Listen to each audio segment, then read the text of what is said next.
हमारा पहला प्रश्न कहा है कि नीचे दी गई श्रृंखला की अगली संख्या क्या होगी। यानी दोस्तों हमारे पास अंकों की श्रृंखला है और हमें पूछा गया है कि अगली संख्या क्या होगी। अब दोस्तों देखिए, आपको भी अगली संख्या पता करना है तो आप फटाफट से पता करें और मुझे बताएं। तो चलिए यहाँ पर सबसे पहले हम क्या करेंगे, जैसे संख्या को पता करेंगे। जैसे यहाँ पर 25 से 31 लिखा है तो देखिए यहाँ पर प्लस क्या किया है, प्लस 6 को किया है। उसके बाद 31 से 38 को लिखा है, मतलब यहाँ पर प्लस 7 को किया है। फिर 38 से 46 को लिखा है, मतलब यहाँ पर प्लस 8 को किया है। ठीक है, तो देखिए आपको एक पैटर्न दिखा होगा, 6 को जोड़ा गया सबसे पहले, उसके बाद 7 को, फिर 8 को, यानी कि अगला क्या जोड़ा जाएगा, तो अगला 9 जोड़ा जाएगा। ठीक है, तो जैसे 46 में 9 को जोड़ देंगे तो यहाँ पर कितने हो जाएंगे, 55 हो जाएंगे। 55 ऑप्शन में देखेंगे तो ऑप्शन हमारे सी में दिया है, तो सी वाला सही जवाब हो जाएगा। चलिए हम बढ़ते हैं प्रश्न 2 पे। प्रश्न हमारा दूसरा है। देखिए हम प्रैक्टिस सेट सोल्व कर रहे हैं तो हम फटाफट से प्रश्नों को सोल्व करेंगे। अब हमारा दूसरा प्रश्न है कि बी और सी क्रमशः पति और पत्नी है। जैसे यहाँ पर कौन हो गया, बी, और यहाँ पर एक तरफ पति, तो देखिए यहाँ पर पत्नी है। ठीक है, तो ये सी क्या है, पत्नी है, और बी क्या है, पति है। तो दोनों बी और सी क्रमशः पति पत्नी है। उसके बाद एम, के और सी का पिता है। एम क्या है, तो देखिए ये जो एम है ये सी का पिता है और के का भी पिता है। ठीक है, तो ये ऐसा लिखा जाएगा। अब ये पिता है। ठीक है, अब उसके बाद प्रश्न ये कह रहा है कि बी एम का क्या है। अब देखिए एम का सी क्या है, पुत्री है, और इसका ये क्या है, पति है। तो देखिए अपनी पुत्री का पति अपना क्या लगता है, तो अपनी पुत्री का पति अपना दामाद लगता है। तो इस प्रश्न का सही जवाब क्या होगा, दामाद, यानी कि ऑप्शन सी वाला। ठीक है, चलिए हम बढ़ते हैं प्रश्न 3 पे। हमारा तीसरे नंबर का प्रश्न कह रहा है कि निम्नलिखित विकल्पों में से प्रश्न चिन्ह के स्थान पर आने वाली संख्या चुने। यानी दोस्तों यहाँ पर हमारे पास एक प्रश्नवाचक चिन्ह है, तो यहाँ पर कौन सी संख्या आएगी ये पता करना है। तो देखिए सबसे पहले हम ये पता करेंगे कि यहाँ पर 15 और 38 को कैसे लिखा गया। तो देखिए क्या करेंगे, यहाँ पर 3 और 4 का आपस में गुणा करते हैं तो 3 चौको कितने होते हैं, 12, और हमें क्या करना है, 15 बनाना है। तो क्या करेंगे, 3 को प्लस करेंगे। देखिए तो 3 को प्लस करने पर कितने होते हैं, 15, और 15 यहाँ पर दिया है। अब यहाँ पर भी क्या करेंगे, आपस में गुणा करेंगे। तो 7 पंजे कितने होते हैं, 35, और 35 में वापस से क्या कर लेंगे, 3 को प्लस करेंगे। तो देखिए 3 को प्लस करने पर 38 हो गए, और 38 भी यहाँ पर दिया है। तो सेम उसी तरीके से क्या करेंगे, यहाँ पर भी आपस में गुणा कर लेंगे। तो 5 और 3 में गुणा करेंगे तो 5 3 15, और 15 में क्या करेंगे, 3 को प्लस कर लेंगे। तो 15 और 3 कितने होते हैं, 18, यानी कि यहाँ पर क्या आना चाहिए, 18 आना चाहिए। ऑप्शन में देखेंगे तो ऑप्शन हमारे बी में दिया है, तो ऑप्शन बी वाला हमारा सही जवाब हो जाएगा। ठीक है, चलिए आगे बढ़ते हैं हम प्रश्न 4 पे। हमारा 4 नंबर का प्रश्न कह रहा है कि यहाँ पर 26 जनवरी 2018 को कौन सा दिन था। ठीक है, देखिए कैलेंडर का प्रश्न है। प्रश्न ये कहा है कि 26 जनवरी 2018 को कौन सा दिन था। तो क्या करेंगे, सबसे पहले लास्ट की 2 डिजिट लेंगे 18। जैसे हमने यहाँ पर 18 को लिया है। ठीक है, 18 को 4 से काटेंगे तो 4 चौको 16, यानी कि 4 बार में। ठीक है, क्योंकि जो बचा है उसे छोड़ देना है। उसके बाद यहाँ पर हमें तारीख क्या दी है, 26 दी है, तो 26 को लिखेंगे। उसके बाद प्लस का चिन्ह लगा के, इसका जनवरी का कोड 1 है तो 1 को लिखेंगे। उसके बाद 2000 का कोड 6 है तो 6 को लिखेंगे। ऐसा करने के बाद क्या करेंगे, 7 से भाग दे देंगे। ठीक है, अब इसके बाद सभी को जोड़ेंगे तो 18 और 4 22, 22 और 26 48, 48 और 1 49, 49 और 1 मतलब 56। ठीक है, टोटल कितने हो गए, यहाँ पर 49 और 6 55 होते हैं। ठीक है, कितने, 55। अब इस 55 को क्या करेंगे, 7 से भाग देंगे। तो यहाँ पर 7 7 49, और बचे कितने शेष, तो बचे हमारे पास शेष 6 बचे हैं। ठीक है, अब देखिए 1 नंबर पे रविवार, 2 पे सोमवार, फिर मंगलवार, बुधवार, गुरुवार, शुक्रवार, यानी कि 6 नंबर पे क्या आता है, शुक्रवार आता है। तो इस प्रश्न का सही जवाब क्या होगा, शुक्रवार। ऑप्शन में देखेंगे तो ऑप्शन हमारा पहला वाला सही जवाब हो जाएगा। चलिए हम बढ़ते हैं प्रश्न 5 पे। प्रश्न हमारा 5वें नंबर का दिया है। हमारा प्रश्न 5वां दिया है कि उस विकल्प का चयन करें जो दिए गए चित्र के वर्गों की संख्या का प्रतिनिधित्व करता है। यानी दोस्तों हमें यहाँ पर क्या करना है, जैसे यहाँ पर टोटल संख्या बताना है। ठीक है, इस चित्र में वर्गों की। ठीक है, तो देखिए यहाँ पर हम इसे ध्यान से देखेंगे तो इस वाले में कितने होते हैं। देखिए यहाँ पर हम इसे बाहर ले लेते तो यहाँ पर इतने में कितने होते हैं, तो देखिए यहाँ पर होते हैं 1 2 3 4 और एक पूरा 5, यानी कि एक में कितने होते हैं 5 होते हैं। जिसे यहाँ पर इतने में कितने हैं 5 है, तो 5 हो गए। 5 के बाद यहाँ पर अंदर और भी 5 है, तो यहाँ पर कितने हो गए 10। उसके बाद और भी है, तो यहाँ पर कितने हो गए 15। और यहाँ पर एक और एक ये है, तो 15 और 2 कितने होते हैं 17, यानी इस आकृति में कितने हो जाएंगे 17। ठीक है, देखिए एक बार और समझिए।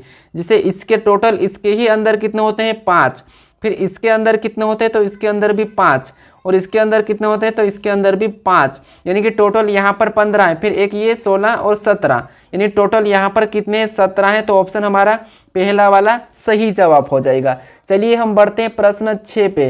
हमारा 6 नंबर का प्रश्न कह रहा है कि यदि P का अर्थ गुणा, R का अर्थ प्लस, T का अर्थ भागित और S का अर्थ माइनस, तो यहाँ पर इस समीकरण को सोल्व करना है। तो चलिए सबसे पहले हम समीकरण को लिखते हैं। जैसे 35 दिया है, ठीक है, क्या दिया है 35, और उसके बाद यहाँ पर t को दिया है। तो देखिए t का अर्थ इसने भागित कहा, तो हम क्या करेंगे यहाँ पर भागित का चिन्ह लगा देंगे। उसके बाद आगे हमारा 5 दिया, तो 5 को लिखेंगे। फिर हमारा और p आया है, ठीक है, और p का अर्थ क्या दिया है गुणा, तो यहाँ पर गुणे का चिन्ह लगा लेंगे। फिर 6 को लिखेंगे। फिर यहाँ पर s आया है, और s का अर्थ यहाँ पर क्या दिया है, तो s का अर्थ माइनस दिया है, तो यहाँ पर माइनस लगा लेंगे। फिर 4 को लिखेंगे। उसके बाद यहाँ पर r को दिया है, और r का अर्थ यहाँ पर प्लस है, तो यहाँ पर प्लस लगा लेंगे और 3 को लिखेंगे। अब इस समीकरण को सोल्व करेंगे तो सबसे पहले आपको पता होगा कि भाग को सोल्व करना, फिर गुणे को, फिर प्लस, फिर माइनस। तो चलिए भाग को सोल्व करते हैं। तो यहाँ पर 7 5 7 35, कितनी बार में 7 बार में, फिर गुणे का चिन्ह लगेगा, 6 वैसा ही लिखाएगा, -4, फिर यहाँ पर 3। ठीक है, अब देखिए यहाँ पर क्या हुआ। अब देखिए हम क्या करेंगे, अब गुणा करेंगे। तो जैसे 7 6 42 होता है, ठीक है, कितना होता है 42, और 42 -4 प्लस 3 को लिखेंगे। अब देखिए प्लस प्लस को जोड़ लेंगे, तो देखिए 42 और 3 कितने होते हैं, तो 42 और 3 हमारे टोटल हो जाते हैं 45। ठीक है, कितने होते हैं 45, और माइनस क्या हो जाएगा 4, और यहाँ पर 45 में से 4 को घटाएंगे तो कितने होंगे 41, लेकिन ये हमारा सही जवाब क्या होगा 41 होगा। ऑप्शन में देखेंगे तो ऑप्शन हमारे सी में दिया है, तो ऑप्शन सी वाला हमारा सही जवाब हो जाएगा। चलिए हम बढ़ते हैं प्रश्न 7 पे।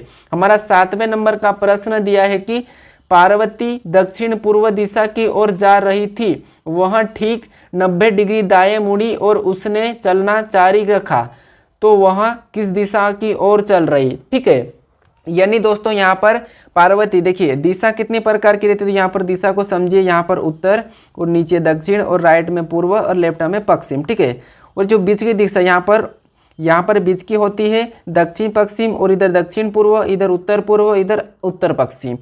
अब देखिए यहाँ पर क्या दिया है कि पार्वती दक्षिण पूर्व दिशा की ओर जा रही, यानी दक्षिण पूर्व कहाँ पर हमारा ये इस तरफ है। ठीक है, यहाँ से इस तरफ जा रही। ठीक है, उसके बाद वह ठीक 90 डिग्री दाई और मुड़ी, ठीक है, दाएं मुड़ी और उसने चलना जारी रखा, यानी दोस्तों यहाँ से 90 डिग्री मतलब इतना जाते तो 45, यहाँ पर इतना 45 और आगे जाएंगे तो 90, यानी कि यहाँ पर कौन आ गई अभी पार्वती, यानी कि इस तरफ जा रही है। तो यहाँ पर कौन सी दिशा है, तो यहाँ पर हमारी हो जाएगी दक्षिण पश्चिम, यानी वो किस दिशा की ओर जा रही है, तो यहाँ पर आके नहीं किधर जा रही है, दक्षिण पश्चिम की ओर जा रही है। ठीक है, देखिए ये कितना होता है 45 डिग्री, और इससे आगे कितना होता है 90 डिग्री। ठीक है, तो यहाँ पर ऑप्शन हमारा देखेंगे तो ऑप्शन हमारा सी वाला सही होगा, दक्षिण पश्चिम। ठीक है, चलिए हम बढ़ते हैं प्रश्न 8 पे। हमारा 8वें नंबर का प्रश्न दिया है कि दिए गए कथन के बारे में सही निष्कर्ष को चुनिए, यानी दोस्तों हमें क्या करना है, सबसे पहले पता करना है। देखिए यहाँ पर पहला कथन कह रहा है कि सभी बिस्कुट बाजरा है, यानी दोस्तों ये जितने भी ये बिस्कुट है, ठीक है, ये सभी की सभी क्या है बाजरा है। ठीक है, क्या है बाजरा है। अब दोस्तों यहाँ पर ये वाला मैं क्या करूँ बाजरा का बनाता हूँ, तो ये सभी के सभी बिस्कुट क्या है बाजरा है। उसके बाद अब आगे कहा है कि सभी बाजरा क्या है अनाज है, यानी कि सभी की सभी बाजरा भी अनाज के अंदर है, तो ये हमारा क्या होगा अनाज हो गया। अब देखिए प्रश्न क्या कह रहा है, निष्कर्ष कि सभी बिस्कुट अनाज है, तो देखिए सभी बिस्किट यहाँ पर है और अनाज यहाँ पर है, तो ये सभी बिस्किट अनाज है, इसका मतलब सही है। ठीक है, पहला तो सही है कि सभी बिस्किट अनाज है। उसके बाद दूसरा कह रहा है कि सभी अनाज बाजरा है, यानी दोस्तों सभी अनाज बाजरा नहीं हो सकते, सभी बाजरा अनाज है लेकिन सभी अनाज बाजरा नहीं हो सकते, तो इसीलिए दूसरा क्या होगा गलत होगा, यानी इसमें केवल पहला ही अनुसरण कर रहा है। तो हम ऑप्शन में देखेंगे तो ऑप्शन हमारा सी में दिया है, तो ऑप्शन सी वाला हमारा सही जवाब हो जाएगा। चलिए हम बढ़ते हैं प्रश्न 9 पे। हमारा 9वें नंबर का प्रश्न दिया है कि यहाँ पर निम्नलिखित आकृति के लिए दर्पण छवि चुने। यानी दोस्तों हमें क्या करना है, यहाँ पर इस आकृति के लिए दर्पण छवि, यानी कि इस आकृति का नीचे की ओर छवि कैसे बनेगी। अब देखिए जब भी नीचे की ओर छवि बनेगी तो ये नीचे की ओर झुकेगा। तो यहाँ पर देखिए ये कुछ ऐसा रहेगा। उसके बाद देखिए जो नीचे वाला हिस्सा ये यहाँ के कैसा हो जाएगा, ऐसा हो जाएगा। अब ऑप्शन में देखेंगे तो ऑप्शन हमारे ए में नहीं है, बी में है, उसके बाद सी में भी नहीं है, ठीक है, बी और डी में। अब ये जितने सारे हैं ये भी कैसे हो जाएंगे, ये भी एस से हो जाएंगे, ठीक है, कैसे हो जाएंगे, एस से। लेकिन बी में भी ऐसे वाले नहीं है, तो ऑप्शन हमारा कौन सा हो जाएगा, ऑप्शन डी वाला यहाँ पर सही जवाब होगा, ठीक है, कौन सा, ऑप्शन डी। चलिए हम बढ़ते हैं प्रश्न 10 पे। हमारा 10वें नंबर का प्रश्न कह रहा है कि दिए गए विकल्पों में से असंगत को चुनिए। यानी दोस्तों यहाँ पर हमें क्या करना है, असंगत को चुनना है। तो देखिए सबसे पहले हम ऑप्शन में देखेंगे, यहाँ पर 36, 27, फिर 29 के बाद 82, फिर बाद में 23 के बाद 14 और 18, 45। यानी दोस्तों संख्या ज़्यादा भी बड़ी है और छोटी भी। तो देखिए यहाँ पर अगर हम संख्या को ध्यान से देखेंगे, इन दोनों का योग कितना हो रहा है, 9, ठीक है, यहाँ पर कितना, 9, और इन दोनों का योग भी कितना है, यहाँ पर भी 9 ही है, ठीक है, यहाँ पर भी कितना है, 9। उसके बाद इन दोनों का योग कितना है, तो यहाँ पर 11 है। इन दोनों का कितना है, तो यहाँ पर 10 है, ठीक है, यहाँ पर कितना है, 10। उसके बाद इन दोनों का देखेंगे तो यहाँ पर 5, इन दोनों का देखेंगे तो यहाँ पर भी 5, इन दोनों का देखेंगे तो 9, ठीक है, इन दोनों का देखेंगे तो यहाँ पर भी 9। अब देखिए इन दोनों का कि यहाँ पर भी 9, 9, यहाँ पर भी 5, 5, यहाँ पर भी 9, 9। लेकिन यहाँ पर ऑप्शन हम बी में देखेंगे तो यहाँ पर 10 है और 11 है, तो इसीलिए हमारा सही जवाब क्या होगा, यानी कि असंगत हमारा ऑप्शन बी हो जाएगा। चलिए हम बढ़ते हैं प्रश्न 11 पे। अब देखिए दोस्तों 11वां नंबर का प्रश्न ये है कि आप एक टेस्ट के तौर पर, ठीक है, यानी कि टेस्ट क्वेश्चन। यानी दोस्तों यहाँ पर उस विकल्प की पहचान करें जो तीसरी आकृति से उसी प्रकार संबंधित है जिस प्रकार दूसरी आकृति पहली आकृति से संबंधित है।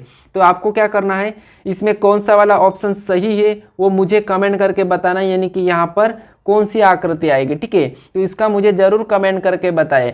और दोस्तों देखिए अगर आप अभी तक चैनल को सब्सक्राइब नहीं किया है तो प्लीज़ सब्सक्राइब कर लीजिए।